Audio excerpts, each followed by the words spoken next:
Mientras las consecuencias del calentamiento del planeta se aceleran, los expertos siguen debatiendo sobre el cambio climático. Las negociaciones siguen este mes en Varsovia. El deshielo del Ártico y de los glaciares es un hecho. Los científicos, además, constatan cambios meteorológicos extremos que afectan a la vida salvaje y los ecosistemas. La 19ª Conferencia de las Partes espera superar la declaración de intenciones a la que el año pasado llegó el Fondo Verde para el Clima.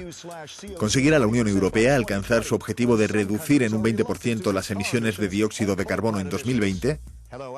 Hola, soy Chris Barnes. Bienvenidos a The Network, un espacio de debate sobre los temas de la actualidad más acuciante.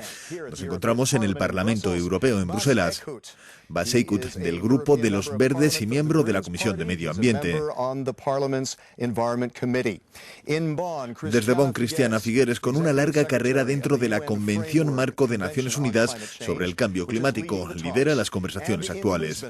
Desde Lisboa, Sebastian Lunin, importante geólogo de la compañía alemana RWE, en su libro The Cold Sun, achaca el calentamiento global al sol y a los ciclos marinos.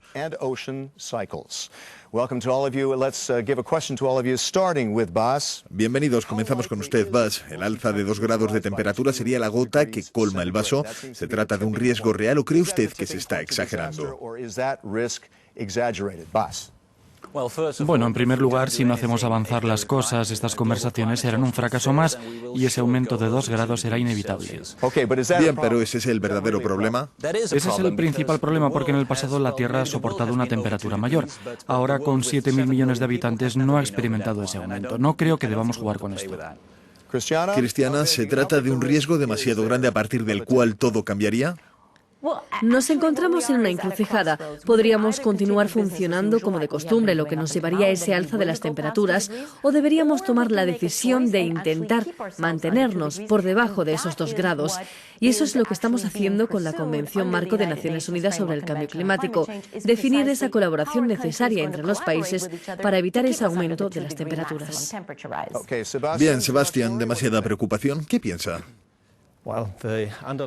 Lo que debemos subrayar es en qué medida contribuye el CO2 al calentamiento global, y la ciencia puede evaluar esto de manera precisa.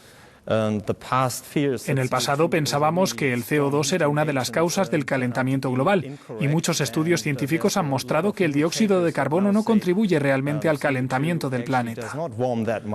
Este debate no tiene fin, pero ¿quién tiene la culpa de que hoy en día no hayamos llegado a ponernos de acuerdo sobre un acuerdo post-Kioto? ¿Vas? Pues bien, iba a decir que sí, contamos con uno.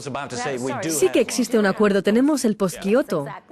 Existe el protocolo post-Kioto. El problema es que solo Europa y algunos otros países forman parte de él. Su credibilidad es limitada. Necesitamos un protocolo para 2020 que integre más países, pero seguimos en el marco post-Kioto. Exacto, Cristiana, pero no es vinculante, ¿no es así? Sí que es vinculante. El segundo periodo estipulado por el protocolo de post-Kioto, que Bas ha negado, obliga a todos aquellos que firmaron el protocolo de Kioto a respetar sus compromisos hasta 2020. Así que se trata de un acuerdo vinculante. Además, lo que ahora estamos negociando es otro marco legal que comprometa a todos los países. Se trata de 2 procesos diferentes, uno a pequeña escala y otro a gran escala. Sebastián, ¿cree que es necesario otro acuerdo? Es una pregunta importante. Creo que esas complicadas negociaciones solo deberían comenzar si existe un consenso científico sobre el cambio climático. Sí, pero eso llevaría mucho tiempo. Muchos creen que sería demasiado tarde. No podemos esperar a reunir todas esas pruebas científicas. En los últimos 15 años no hemos constatado un aumento del calentamiento global. Lo que la ciencia sí ha demostrado es el alza de las temperaturas de las últimas 4 décadas. Al menos la mitad de ese fenómeno se debe al ciclo de los cambios marinos. Eso quiere decir que en los últimos 15 años el ciclo de los océanos ha reducido el calentamiento global. Muchas predicciones son incorrectas y tenemos que creer en la ciencia. ¿Puedo añadir algo? Sí, claro, adelante, Bas. Primero Bas. Bien, pondré un ejemplo. Es como si el 5% de los científicos que niegan este cambio climático se opone al 95% restante, que se empeña en decir: señores, tenemos un problema. Si esa mayoría dice que un avión va a estrellarse y que hay que hacer algo, ¿confiaría usted en ese otro 5% que niega que se vaya a producir un accidente? Imagino que la gente prefiere evitar el accidente. Bueno, no se trata de hacer alianzas a favor o en contra. Cristiana, conteste, ¿cree usted que estas conversaciones podrían fracasar a causa de la crisis? No, precisamente la lucha contra el cambio climático nos da justamente la oportunidad de cambiar las cosas, porque una de las soluciones es promover otro tipo de industrialización, otros sectores que crean empleo y además impulsan el crecimiento sostenible a largo plazo. Tenemos que verlo de manera positiva. Bas, ¿qué piensa? ¿Usted conoce las tendencias de los votantes? ¿Cree usted que la gente está dispuesta a hacer sacrificios, aceptando el cierre de centrales eléctricas, cambios en el mundo laboral o contaminar menos? ¿Estarán dispuestos a hacer este tipo de cosas? Es una buena pregunta. Es un tema muy discutido porque vemos que muchos países no están dispuestos a sacrificarse. ¿Seríamos capaces de explorar las oportunidades que ofrece una economía que no esté basada en los hidrocarburos, que tanto contaminan? Las alternativas económicas son enormes, pero la pregunta es si los países están dispuestos a dar ese paso. Vemos que estados como Polonia se muestran muy reacios, aunque las mentalidades cambian y nos decantaremos por actitudes más sanas y limpias, por una economía más equilibrada.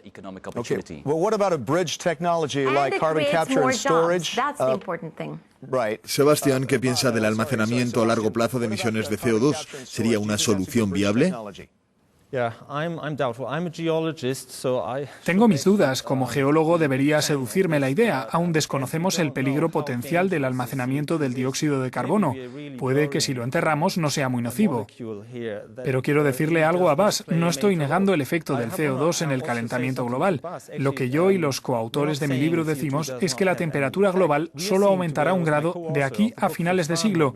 Así que hay que hacer algo, estamos de acuerdo, pero no estamos ante una catástrofe.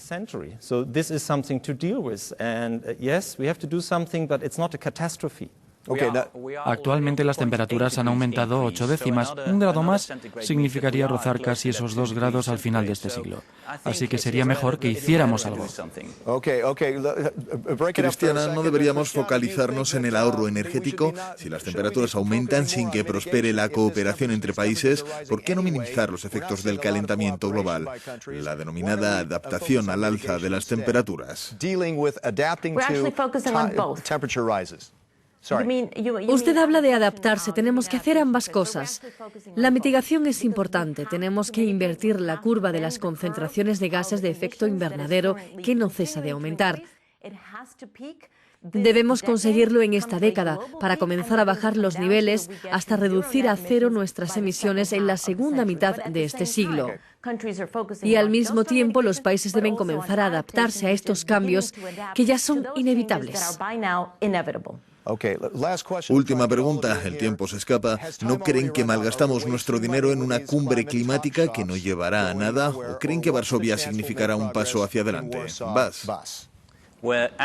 No creo que estemos malgastando nuestro dinero, pero no nos queda mucho tiempo. Por eso la cita de Polonia es crucial antes de la de París en 2015. No va a ser fácil, pero eso no quiere decir que sea inútil, porque si no actuamos agravaremos nuestros problemas económicos y medioambientales. ¿Un verdadero problema, Sebastián? Creo que deberíamos alejarnos de un escenario catastrófico y centrarnos en el ahorro energético y en los problemas reales. Estas conversaciones deberían tener en cuenta estos aspectos. Acabamos con usted, Cristiana. ¿Sigue siendo optimista pese a que el gobierno polaco se muestra reacio a reducir las emisiones contaminantes aduciendo el problema de la crisis económica? Sí, soy optimista porque los países que acuden a Varsovia han tomado decisiones serias que aplicarán, respetando el programa establecido y con un serio compromiso de alcanzar un acuerdo en la cumbre parisina de 2015.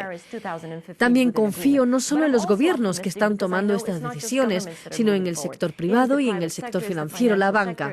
Todo el mundo se mueve porque hemos comprendido la importancia de actuar ahora para luchar por un futuro mejor, y ese es nuestro reto.